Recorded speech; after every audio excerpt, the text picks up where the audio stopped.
रुक जाओ। लेकिन मैंने इसे क्यों रुका? क्योंकि मुझे आपसे एक बात करनी है। जैसा कि हम सब जानते हैं, इस बच्चे के स्लाइड करने की वजह है फ्रिक्शन एंड फोर्स। अगर क्या हो हम फ्रिक्शन का यूज करना रियल लाइफ में शुरू कर दे तो, अपने नॉलेज का इस्तेमाल हम रियल लाइफ में करें तो बस ये एक चीज़ और अपने ब्रेन का इस्तेमाल करते हुए हम ऐसे चीज़ को क्रिएट कर सकते हैं जिससे हमारे लिए बहुत बेनिफिशियल हो। लेकिन सबसे पहले हमें फाइंड क्या करना है?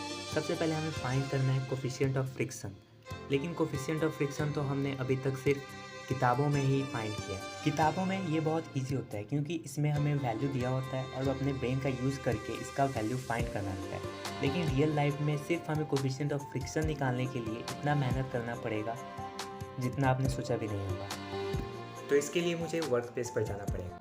तो ये रहा मेरा वर्किंग रूम। अब यहीं पर हम अपना कोफिशिएंट ऑफ फ्रिक्शन फाइंड करेंगे। मैंने पहले से ही सब कुछ सेटअप कर दिया था। अब मैं आपको सबका इंट्रोडक्शन दे देता हूँ। कोफिशिएंट ऑफ फ्रिक्शन जिसे हम म्यू कहते हैं, उसे फाइंड करने के लिए हमें दो सरफेसेस चाहिए होंगे।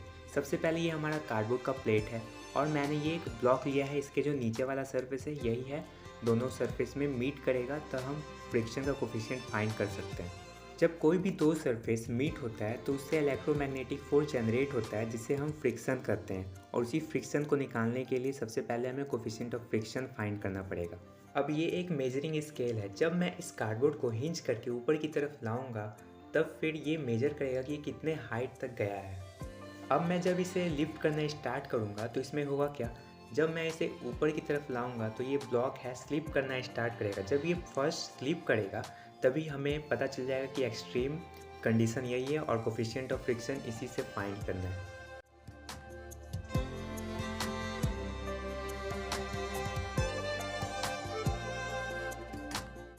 तो ये ब्लॉक स्लिप किया और ये ब्लॉक स्लिप किया रफली 12.5 सेंटीमीटर पर, यानी कि इसी में इसका कोफिशिएंट ऑफ फ्रिक्शन फाइंड होगा। लेकिन ये एक्यूरेट रीडिंग नहीं है, हमें बहुत टाइम रीडिंग लेना पड़ेगा तभी एक्यूरेट रीडिंग आएगा।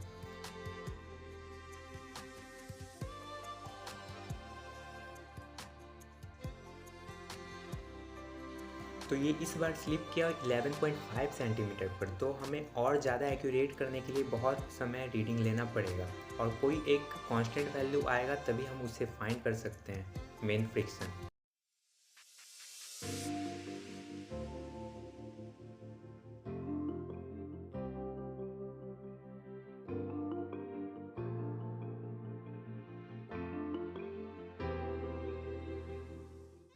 तो फिफ्थ रीडिंग लेने के बाद इसका जो वैल्यू आया है वो 12.1 सेंटीमीटर के करीब है, तो इसे हम अप्रॉक्सीमेट करके 12 ले सकते हैं इजीली फाइंड करने के लिए। लेकिन इसमें एक और प्रॉब्लम है, जब इसे हम धीरे धीरे हाइट राइज करते हैं इंक्लाइन प्लेन का तब इसका वैल्यू ये आया है। लेकिन जब हम पहले से इसे इंक्लाइंड प्लेन पर डायरेक्ट रखें तो इसका वैल्यू अलग आएगा। इसका भी एक साइंटिफिक रीज़न है। फर्स्ट केस में क्या होता है, जब हम नीचे से रख के इसे हाइट राइज करते हैं इंक्लाइन प्लेन पर तो इसका वैल्यू अलग इसलिए आता है क्योंकि उस समय नीचे की तरफ ये इलेक्ट्रोमैग्नेटिक फोर्स के कारण अट्रैक्ट हो जाता है, थोड़ा मतलब फ्रीज हो जाता है कहें तो। लेकिन जब हम सेकंड केस में जब पहले से इंक्लाइंड प्लेन होता है तब हम इसे ड्रॉप करते हैं तो इसे टाइम नहीं मिलता है फ्रीज होने का, क्योंकि उसी समय इस पर फोर्स लग जाता है, इसीलिए इसका अलग वैल्यू आता है। अब मैं इस सेकंड केस का भी रीडिंग लेना स्टार्ट करता हूँ। तो सबसे पहले मैं इसे इंक्लाइन करता हूँ। अब ये जो पहले रीडिंग आया था उससे कम रीडिंग में ये स्लिप कर रहा है। पहले 12.1 सेंटीमीटर में स्लिप किया था, लेकिन जब हम पहले से ही मैंने इसे इंक्लाइन किया है तो ये 10 पॉइंट समथिंग में स्लिप कर रहा है, यानी कि रफली इसका वैल्यू वही आएगा 10th आएगा सेंटीमीटर। लेकिन इसे भी कंफर्म करने के लिए बहुत बार इसे मेज़र करना पड़ेगा। So now let's do it.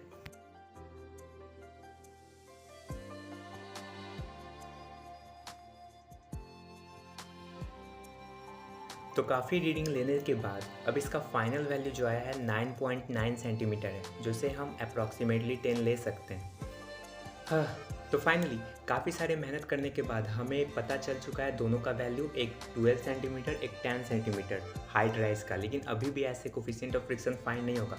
अब हमें जो इसका जो नीचे का लेंथ है वो फाइंड करना है, तो वो तो आराम से फाइंड हो जाएगा। तो ये रहा स्केल, अब इसे फाइंड करते हैं। तो जो इसका बेसलाइन लेंथ है 12 सेंटीमीटर का, इसका 28 सेंटीमीटर आ रहा है, 28 सेंटीमीटर। और सेकंड केस 10 सेंटीमीटर का जो बेसलाइन लेंथ है 28.5 सेंटीमीटर आ रहा है, अब हमारे पास फ्रिक्शन ऑफ कोफिशिएंट फाइंड करने के लिए सभी वैल्यू है। अब हम इसे फाइंड करना है बस। अब हम अपने इजी मेथड पर आ जाते हैं क्योंकि हमारे पास सभी वैल्यू गिवन है। अरे गिवन क्या है, हालत ख़राब हो गया है, लेकिन कोई बात नहीं, तब भी हम इसे फाइंड करेंगे। तो अब मैं इसे बेसिक से स्टार्ट करता हूँ सॉल्व करना। सबसे पहले mg लेंगे। अब इसे कंपोनेंट वाइज ब्रेक कर देंगे। ये mg साइन थीटा होगा और इस तरफ mg कॉस थीटा होगा। फिर हम इसका नॉर्मल रिएक्शन लेंगे एंड अब इसके दोनों सरफेस के बीच के में फ्रिक्शनल फोर्स को लेंगे बैकवर्ड में, क्योंकि ये नीचे की तरफ स्लाइड करेगा इसलिए फ्रिक्शनल फोर्स बैकवर्ड आएगा। क्योंकि ये ब्लॉक मूव नहीं किया, मतलब मूव तो किया लेकिन एक्सट्रीम पॉइंट पर किया है, तो हम फ्रिक्शनल फोर्स और mg साइन थीटा को इक्वल लेते हैं। अब frictional force mg sine theta के बराबर है, तो फ्रिक्शनल फोर्स को हम म्यू इंटू नॉर्मल रिएक्शन लिख सकते हैं। म्यू हमें कोफिशिएंट ऑफ फ्रिक्शन देगा और normal reaction mg cos theta के बराबर है। जब हम इसका वैल्यू पुट करेंगे तो दोनों mg कट जाएगा और mu is equal to tan theta आ जाएगा। और हम जानते हैं tan थीटा क्या होता है, परपेंडिकुलर बाई बेस, और इसका वैल्यू हमें पता है, इसीलिए हमें इसे निकालना था। जब मैंने फर्स्ट कंडीशन का वैल्यू पुट किया तो इसका कोफिशिएंट ऑफ फ्रिक्शन का वैल्यू 0.4 आया, जो लेसर देन 1 है, तो ये राइट है। और इसी मेथड से जब मैंने सेकंड कंडीशन का फाइंड किया तो इसका 0.35 आया। तो फाइनली हमने रियल लाइफ में कोफिशिएंट ऑफ फ्रिक्शन का वैल्यू निकाल लिया। वैसे आपको इसमें एक डाउट क्रिएट करना चाहिए था, क्योंकि जब इसमें mg कट गया तो इसका जो वेट है ये तो मायने रखता ही नहीं, मतलब कि इसमें कितने भी वेट का रख देंगे तो उसका कोफिशिएंट ऑफ फ्रिक्शन इन दोनों सरफेस के बीच में इतना ही आएगा, नहीं, क्योंकि इसमें जब आप वेट और इंक्रीज कीजिएगा तो इसमें नॉर्मल रिएक्शन है वो इंक्रीज होगा, जिसके कारण आपको और ज़्यादा हाइट इंक्रीज करना पड़ेगा, तभी ये ब्लॉक स्लाइड करेगा। इसीलिए इसमें वेट भी मायने रखता है। वो इक्वेशन वाइज हमेशा कटेगा ही, क्योंकि उसका इक्वेशन सेम है, लेकिन जो हाइट है वो अलग अलग इंक्रीज होगा। अगर आपने इस वीडियो को अभी तक देखा है तो आपको सिंपली वीडियो अच्छा ही लगा होगा, लेकिन अगर मैं इसे और बेटर कर सकता हूँ तो कमेंट करके लिखिएगा और लाइक भी कर दीजिएगा, क्योंकि इन्फॉर्मेशन पहुँचाना हमारा कार्य है। बाय।